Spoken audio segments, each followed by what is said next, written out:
సమన్విత Yes, ma'am. ఏదన్నా నీకు వచ్చినవి చదువుతావా? ముందు ఓంకారం చెప్పు 11 టైమ్స్. ఓంకారం చెప్పి స్టార్ట్ చెయ్యి. ఈ లోపల ఎవరన్నా జాయిన్ అవుతారేమో చూద్దాం.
Very good, very good.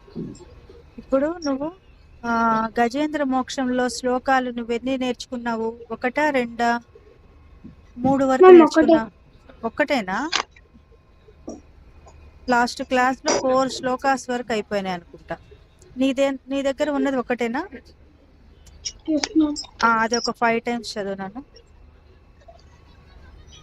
एवं व्यवसितो बुद्ध्या समाधाय मनोहृदि जजाप परमं जाप्यं प्राग्जन्मन्यनुशिक्षितम् వెరీ గుడ్. एवं व्यवसितो बुद्ध्या समाधाय मनोहृदि जजाप परमं जाप्यं प्राग्जन्मन्यनुशिक्षितम् एवं व्यवसितो बुद्ध्या समाधाय मनोहृदि जजाप परमं जाप्यं प्राग्जन्मन्यनुशिक्षितम् एवं व्यवसितो बुद्ध्या समाधाय मनोहृदि जजाप परमं जाप्यं प्राग्जन्मन्यनुशिक्षितम् एवं व्यवसितो बुद्ध्या समाधाय मनोहृदि जजाप परमं जाप्यं प्राग्जन्मन्यनुशिक्षितम् एवं व्यवसितो बुद्ध्या समाधाय मनोहृदि जजाप परमं जाप्यं प्राग्जन्मन्यनुशिक्षितम्. వెరీ గుడ్, బాగుంది, బాగా చదివావు, బాగా చెప్పావు. తర్వాత మన క్లాస్లో చెప్పే శ్లోకాస్ అన్నీ బై హార్ట్ చేసేసి చూడకుండానే చెప్పేయాలి నెక్స్ట్ క్లాస్కి. అలాగా ప్రిపేర్ అవ్వాలి. ఎందుకంటే ఇంకా మనకి వీలున్నప్పుడల్లా మనం ఎక్కువ శ్లోకాస్ అవి నేర్చుకుంటూ ఉంటాం. ఇప్పుడు కనకదార స్తోత్రము స్టార్ట్ చేశాను లాస్ట్ క్లాస్లో, గజేంద్ర మోక్షము, తర్వాత ఇంకొకటి ఏదో చెప్పించానే, ఏం చెప్పించానో గుర్తు రావట్లేదు. తర్వాత ఒక సుమతి శతకం కానీ లేదంటే వేమన శతకాలు కానీ మీ దగ్గర బుక్స్ ఉంటే మీరు ప్రిపేర్ అయ్యైనా నాకు చెప్పాలి. ఒక్కొక్క శ్లోకం, ఒక్కొక్క అంటే పద్యం, తెలుగు పద్యాలు ఒక్కొక్కటి మీరు చూసైనా చెప్పచ్చు, చూడకుండానే కాదు. తెలుగు పద్యాలు, పద్యము భావం 2.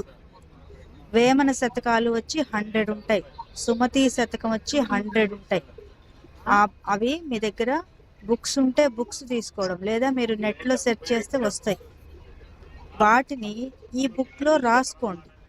సుమతి శతకం ఒకటి, వేమన శతకంలో ఒక పద్యం, ఆ 2 పద్యాలు రాసుకొని వాటి భావం రాసుకొని మన క్లాస్లో చెప్పాలి. నీకు ఈజీ కదా చదవడం, తెలుగు చదవడం ఈజీ కదా, వచ్చు కదా నీకు, చదవగలవా? చదువుతావా? చదవలేవా? ఓకే, స్టోరీ లాగా ఏదన్నా చెప్పగలవా నెక్స్ట్ క్లాస్కి?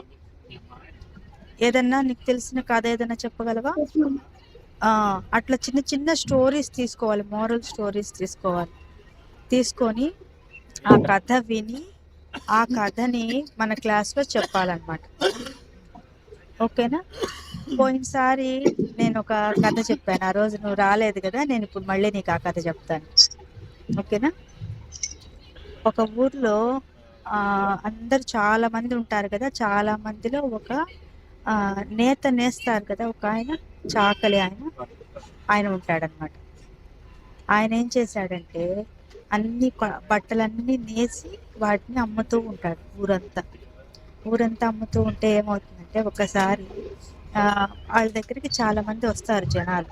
వచ్చి ఈ చీర ఎంత, ఈ పంచె ఎంత, అంటే కాటన్ క్లాత్తో తయారు చేస్తారు కదా దారాలతోటి, ఇవెంత, ఈ పంచెలు ఎంత పడుతుంది రేటు అన్నీ అడిగితే అప్పుడు అతను ఏం చెప్తాడు, ఈ పంచె రేటు ఇన్ని అణాలు, తర్వాత ఇన్ని అణాలు, తర్వాత ఇది దీనికి లాభము ఇన్ని అణాలు రామేచ్ఛ.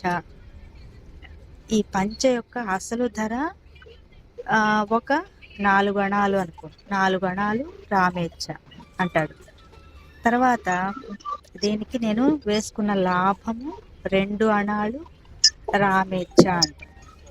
అనేసి మళ్ళీ ఏం చేస్తారు, దీనికి కూలీ ఉంటుంది కదా, అన్ని ఎవరన్నా మనకి హెల్ప్ చేసిన దానికి మనం ఇస్తాం కదా డబ్బులు, పని చేసిన వాళ్ళకి, ఆ దానికి 1 అణ, అది కూడా రామేచ్ఛ అంటాడు.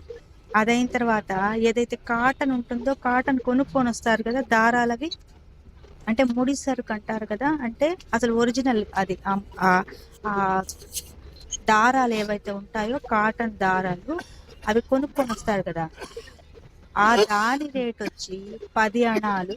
ఇది కూడా రామేచ్ఛ అంటారు. రామేచ్ఛ అని ఆయన అన్ని మాటల్లో రామేచ్ఛ అంటున్నాడు. ఏమంటున్నాడు? రామేచ్ఛ అంటే ఏంటి తెలుసా అర్థం? రాముడి ఇచ్ఛ అని అర్థం. అంటే రాముడి ఇష్టము, రాముడి కోరిక, రాముడి ఇష్టము అంతా రాముడిదే అన్నట్టుగా రామేచ్ఛ అంటూ ఉన్నాడు. అయితే అప్పుడు ఆయన అన్నిటికీ అన్నిసార్లు రామేచ్ఛ అంటే అప్పుడు ఏమవుతుందంటే ఆ ఊర్లోని వాళ్ళందరూ జనాలు, ఎందుకు ఇది నువ్వు కదా తయారు చేస్తున్నావు, ఇవంతా అల్లుతున్నావు కదా, తయారు చేస్తున్నావు కదా, నేస్తున్నారు కదా, పంచెలు లాగా నేస్తున్నారు కదా మీరు, నేసిన తర్వాత అప్పుడు నువ్వు చెప్పే రేటు నువ్వు చెప్పాలి కానీ రామేచ్ఛ అని ఎందుకు అంటున్నావు అని అడుగుతారు ఊర్లో వాళ్ళందరూ. అది ఇప్పుడు మనం ధర్మంగా ఉండాలి, మనం చెప్పేది కరెక్ట్గా ఉండాలి, నిజాయితీగా ఉండాలి, భక్తితో ఉండాలి అని అయితే ఆయన చెప్పేసేసి వెళ్ళిపోతాడు. వెళ్ళిపోతే ఒకసారి ఏమవుతుంది తెలుసా, ఆయన రాత్రిపూట ఇంట్లో ఆయన అంటే అన్నం అది తినేసిన తర్వాత కూర్చొని రాముల వారి గురించి భజన చేస్తాడు. అంటే కీర్తనం, అంటే పాడుకుంటాడు, కొంచెం సేపు పాటలు పాడుకుంటాడు రాముడి గురించి. పాడుకొని అంతా అయిన తర్వాత ఇంకా నిద్రపోదాం అనుకుంటూ ఉండగా ఈ లోపల ఒక దొంగల ముఠా వస్తుంది వాళ్ళ ఇంటి దగ్గరికి వస్తారు దొంగలు వచ్చేటప్పటికి ఆ దొంగలు ఏం చేస్తారు తెలుసా, ఇతనున్నాడు కదా చాకలి, ఆ నేత నేసిన అతను ఉన్నాడు కదా, అతన్ని తీసుకొని పిలిచి అతనికి ఒక డబ్బుల మూట ఇస్తాడు. డబ్బులన్నీ కట్టేసేసి ఉంటాయి, అంత కట్ట. ఆ డబ్బుల మూట తీసుకెళ్ళి ఆయనకి ఇస్తారు. ఇచ్చి ఇది పట్టుకొని నువ్వు మాతో పాటు రా అని చెప్పి పిలుస్తారు. ఇతను ఏం చెయ్యాలి, మామూలుగా అయితే నేను రాను అని చెప్పాలి కదా,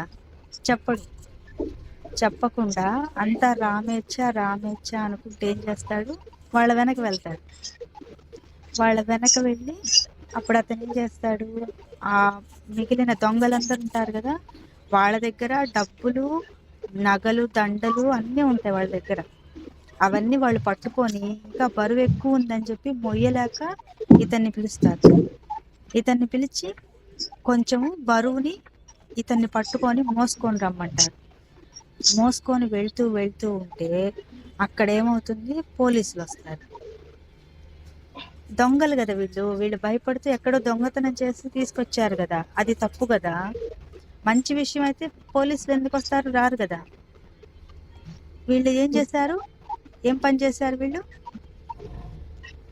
తప్పు పని చేశారు. ఏం పని చేశారు, తప్పని చేసి ఆ ఏం తప్పు పని చేశారు? దొంగతనం. దొంగతనం చేశారు కదా వీళ్ళు, దొంగలు కదా.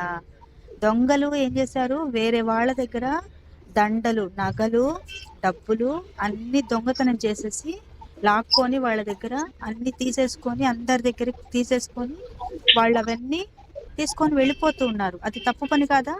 తప్పా అవునా? తప్పేనా? ఏం తప్పు పని చేశారు ఇప్పుడు చెప్పు?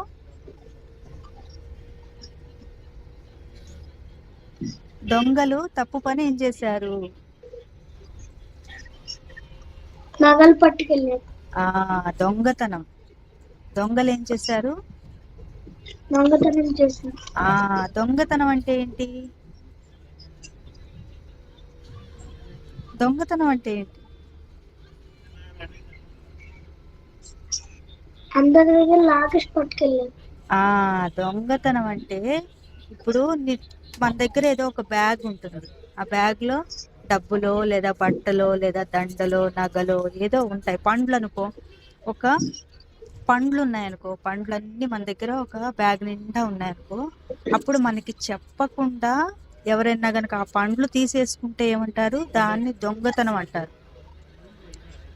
మనకి చెప్పకుండా మన వస్తువు కదా అది, మన వస్తువు మనకి చెప్పకుండా తీసేసుకుంటే దాన్ని దొంగతనం అంటారు.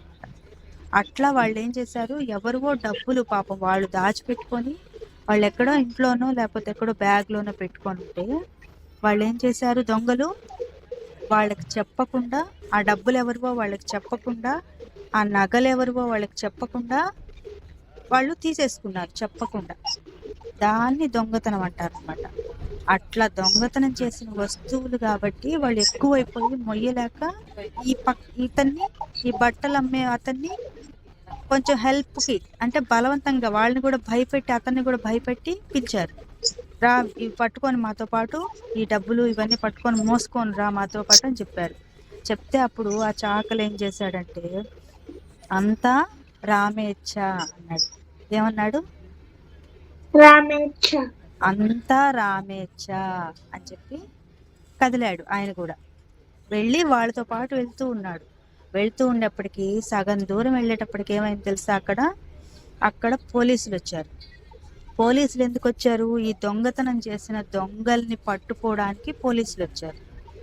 ఎందుకంటే ఆ దొంగల్ని పట్టుకొని ఎవరివైతే డబ్బులు పోయాయో ఆ డబ్బులు వాళ్ళకి ఇచ్చేసేయడం, వీళ్ళు తప్పు చేశారు కాబట్టి దొంగలకి శిక్ష వేయడానికి అని చెప్పి పోలీసులు వచ్చారు. పోలీసులు వచ్చేటప్పటికి ఈ దొంగలందరూ భయపడిపోయారు. ఎందుకు భయపడ్డారు చెప్పు? దొంగలు ఎందుకు భయపడ్డారు పోలీసులను చూసి?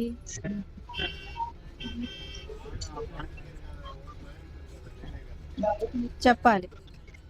దొంగలు పోలీసులను చూసి ఎందుకు భయపడ్డారు? దొంగతనం చేసేది.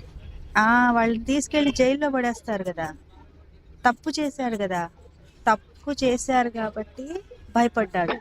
తప్పు చేయకపోతే భయం ఉండదు కదా. అట్లా వాళ్ళు తప్పు చేశారు కాబట్టి భయపడ్డారనమాట. భయపడి ఏం చేశారంటే ఇతని దగ్గర ఉన్న బంగారం డబ్బులకు సంబంధించిన మూటని, ఈ చాకలి అతన్ని వదిలేసేసి వాళ్ళు పారిపోయారు. వాళ్ళు ఎటో వెళ్ళిపోయారు. అంటే ఇంకా పోలీసులకు దొరకకుండా వెళ్ళిపోయారు. ఇతని దగ్గర డబ్బులు ఉన్నాయి కదా, అవి కూడా తీసుకోవాలా. ఎందుకంటే ఇంకా వాళ్ళకి పోలీసులకు చిక్కిపోతామేమో, మమ్మల్ని జైల్లో వేస్తారేమో, మాకు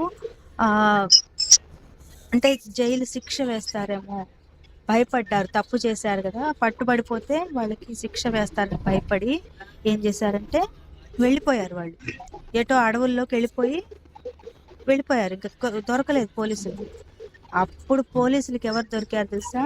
పాపం ఇతను దొరికాడు. ఈ చాకలి అతను ఉన్నాడు కదా, అతని దగ్గర డబ్బులు మూట ఉంది కదా, బంగారం ఉంది కదా, దాంట్లో అతని దగ్గర ఉన్న వాళ్ళు ఇచ్చిన దాంట్లో. అప్పుడు పోలీసులు ఏం చేశారంటే ఇతనే దొంగ అనుకొని తీసుకొని వెళ్ళిపోయారు జైలుకి తీసుకెళ్ళి తర్వాత కోర్టుకు తీసుకువెళ్ళారు. కోర్టుకు తీసుకువెళ్ళి ఈయన మీద జైలు శిక్ష వేద్దాము అని చెప్పి కోర్టులో లాయర్లు, జడ్జి అందరికీ చెప్పారనమాట పోలీసులు. చెప్తే పాపం ఇతనేం చేస్తాడు, ఇతనేం చేయలేదు కదా దొంగతనం, ఇతను తప్పు చేయలేదు కదా, తప్పు చేయలేదు, అట్లని భయపడట్లేదు, భయపడకుండా సైలెంట్గా ఉన్నాడు. సైలెంట్గా ఉంటే అప్పుడు ఏమైందంటే వాళ్ళందరూ అక్కడ ఊర్లో ఉండే వాళ్ళందరూ చూశారు కదా, ఈయన మంచి ఆయన అని తెలుసు కదా ఊర్లో వాళ్ళందరికీ. అప్పుడు ఆ ఊర్లో వాళ్ళందరూ ఏం చెప్పారంటే, ఆ పాపం ఆయన మంచి ఆయన, ఆయనకు అసలు ఏమీ తెలియదు, ఆయన దొంగతనం చెయ్యడు, ఆయన చేసుండడు ఈ దొంగతనము అని చెప్పి ఊర్లో వాళ్ళందరూ చెప్పారు. చెప్తే అప్పుడు పోలీసు వాళ్ళు ఏమో, లేదు మేము అతన్ని చూసాము, అతని దగ్గర డబ్బులు ఉన్నాయి, అతనే దొంగతనం చేశాడు, అతనే దొంగ అని పోలీసులు అన్నారు. అప్పుడు లాయర్ వాళ్ళు, కోర్టులో ఉన్న జడ్జి లాయర్ ఏం చెప్తారంటే, సరే అతన్నే అడుగుదాం మనము, అతను దొంగతనం చేశాడా లేదా, అసలు అతను నిజం చెప్తున్నాడా అబద్ధం చెప్తున్నాడా, అతనితోటి మాట్లాడిద్దాము అని అనుకొని ఏం చేశారంటే, ఆ చాకలి అతనికి బోన్లోకి పిలిచి కోర్టులో మాట్లాడమన్నారు. మాట్లాడమంటే ఆ చాకలి అతను ఏం చేశాడంటే, ఆయన జరిగిందంతా చెప్తూ ఉన్నాడు. నేను భోజనం చేసి రామకీర్తనలు పాడుకుంటూ ఉండగా ఉన్నట్లుండి వీళ్ళందరూ వచ్చారు, ఈ దొంగలందరూ వచ్చారు, అది కూడా రామేచ్ఛతో ఈ దొంగలందరూ మా ఇంటి దగ్గరికి వచ్చారు. రామేచ్ఛతోటి వాళ్ళు ఏం చేశారు, నన్ను ఈ డబ్బుల మూటని పట్టుకొని మాతో పాటు వచ్చేయండి అని చెప్పి అడిగారు. రామేచ్ఛతోటి నేనేం చేశాను, సరే వాళ్ళు ఎందుకు పిలిచారో నాకు తెలియదు, అది రామేచ్ఛ అనుకొని నేను ఆ డబ్బుల మూట పట్టుకొని వాళ్ళతో పాటు వెళ్ళాను. రామేచ్ఛతోటి మేము వెళ్తూ ఉండగా ఈ లోపల ఏం జరిగింది, రామేచ్ఛతో పోలీసులు వచ్చారు అని చెప్పారు. పోలీసులు వచ్చారు, ఆ పోలీసులు చూస్తుండగానే రామేచ్ఛతోటి ఈ దొంగలందరూ పారిపోయారు అని చెప్పారు. ఆ దొంగలందరూ పారిపోయారు, ఈ లోపలే రామేచ్ఛతోటి ఈ పోలీసులు ఏం చేశారు, నన్ను దొంగ అనుకొని నన్ను పట్టుకొని వెళ్ళారు అని చెప్పాడు.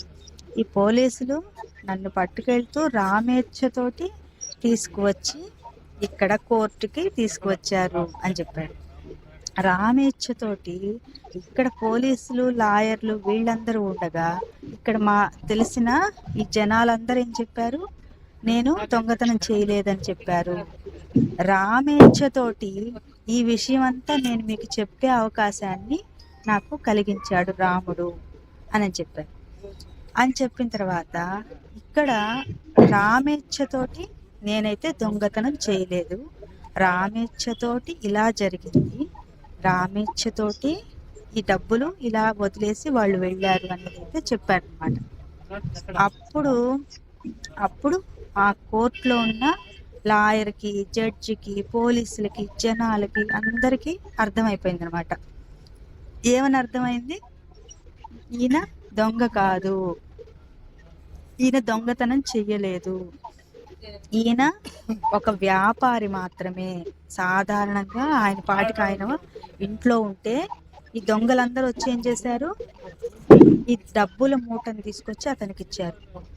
డబ్బుల మూటను అతనికి ఇచ్చి ఏం చేశారు, మాతో పాటు రాని బలవంతం చేశారు. అంతేగాని ఈయనంతటి ఈయన దొంగతనం చేయలేదు కదా, ఈయన తప్పు చేయలేదు కదా, మంచి ఆయన కదా, మంచి ఆయన దొంగతనం చేయలేదు.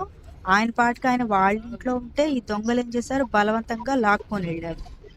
అప్పుడు ఈ పోలీసులు అందరూ, లాయరు, జడ్జి, జనాలు అందరూ ఈయనని మంచి ఆయన, మంచి వ్యక్తి అని నమ్మారు. నమ్మిన తర్వాత ఆ డబ్బులు, బంగారం ఏదుందో అదంతా కోర్టు వాళ్ళు తీసేసుకున్నారు. ఎందుకంటే అది ఇతంది కాదు కదా, అది దొంగతనం చేసిన డబ్బులు కదా. ఆ డబ్బులు ఎవరివైతే డబ్బులు పోయి ఉంటాయో వాళ్ళకి ఇచ్చేస్తారు వాళ్ళు. అప్పుడు ఈయన రామేచ్ఛతో రామేచ్ఛతో రామేచ్ఛతో అనడం వల్ల ఏమైంది, అంతా మంచి జరిగిందనమాట. అంటే అతని తప్పు లేకపోయినా, అతన్ని బలవంతంగా తీసుకువెళ్ళినా, అన్నిటికీ రామేచ్ఛ రామేచ్ఛ అనిన తర్వాత ఆ ఊర్లో జనాలందరూ ఈయన ఎందుకు ఎప్పుడు రామేచ్ఛ రామేచ్ఛ అంటుంటాడు అని అన్నారు కదా అంతకుముందు. ఎందుకు ఈ ఈ పంచ ఇన్ని అణాలు రామేచ్ఛతో అట్లా అంటున్నప్పుడు జనాలు అడిగారు కదా, ఎందుకు మీరు రామేచ్ఛతో అంటున్నారు, ఎందుకు రాముణ్ణి తలుచుకుంటున్నారు అని అడిగారు కదా. అప్పుడు చెప్పాడనమాట. ఇప్పుడు చూసారా, రామేచ్ఛతో అంటే నాకు ఎంత మంచి జరిగిందో అనని రాముల వారిని తలుచుకోవడం కూడా అతని జీవితంలో మంచి జరిగిందనమాట. ఎందుకని? ఇతను ఫస్ట్ నుంచి కూడా అన్ని నిజాలు చెప్పేవాడు కదా. ఈ పంచకి ఇన్ని అణాలైనాయి రామేచ్ఛతో, దీనికి లాభము ఇన్ని అణాలు రామేచ్ఛతో, ఇది కూలి వాళ్ళకి ఇంత ఇచ్చాను రామేచ్ఛతో అని చెప్పాడు కదా ఫస్ట్ లో. నిజంగా చెప్పాడు కదా, అబద్ధాలు చెప్పలేదు కదా, నిజాయితీగా చెప్పారు కదా. అప్పుడు వాళ్ళందరూ విన్నారు కదా, ఇతను నిజం చెప్తున్నాడు, ఇతను అబద్ధం చెప్పడం రాదు అని ఆ రోజు నమ్మారు కదా వీళ్ళు. అందుకని ఈ రోజు అతనికి అవసరమైనప్పుడు ఏమైంది, ఆ హెల్ప్కి వచ్చారనమాట. ఇతను నేను దొంగతనం చేయలేదు, అవి నాకు వాళ్ళు దొంగలు ఇచ్చి వెళ్ళారు అని చెప్పినప్పుడు ఇతను అబద్ధం చెప్పట్లేదు అని ఎవరు చెప్పారు ఇతని తరఫున?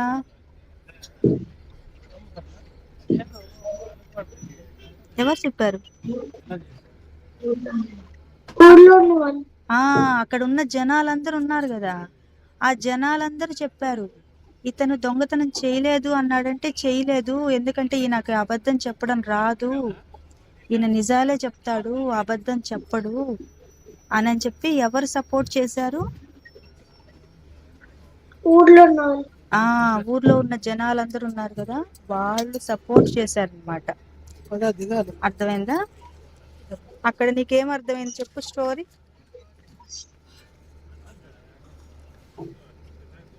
నిజాయితీగా ఉన్నాడు కదా ఆయన, అదనమాట. ఓకేనా?